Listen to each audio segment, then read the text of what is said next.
মাননীয় স্পিকার, আমি বুঝতে পারছি আমার সময় সংকেত বেজে উঠেছে। আমি আর বেশি সময় নেব না। আমি 1 মিনিট কথা বলে বিদায় নিচ্ছি। কি ভাই এটা?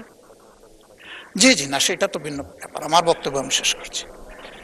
আমি শুধু এতটুকু বলবো যে ভাই, অতীতকে স্মরণ রাখা ভালো, ইতিহাস শিক্ষা ভালো, কিন্তু ইতিহাসকে নিয়ে পড়ে থাকলে আমরা নিজেরা ইতিহাস তৈরি করতে পারবো না।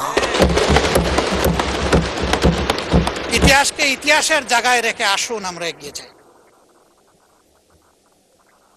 আমার কথায় কেউ যদি কষ্ট পেয়ে থাকেন, ক্ষমা চাই।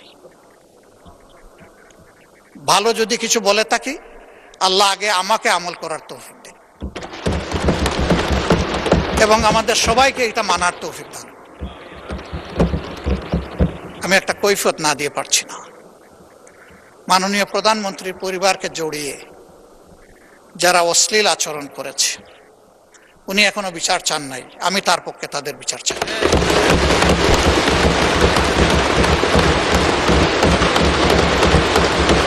ওনার মেয়ে, আল্লাহ তাআলা আমাকেও 2টা মেয়ে সন্তান দান করেছেন। আমার মেয়ে, ওনার মেয়ের সম্মান মানে আমার মেয়েরও সম্মান, মানে আমাদের মেয়েরও সম্মান।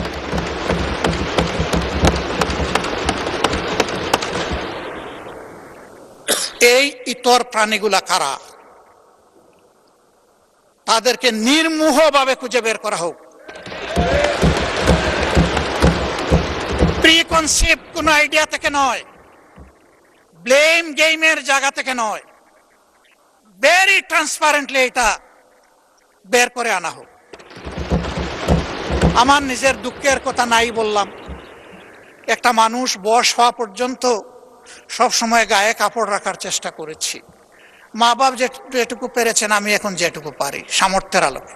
কিন্তু আমার যে কতবার কাপড় চোপড় খুলে ফেলে, নিজেরটা আমি কারে বলব?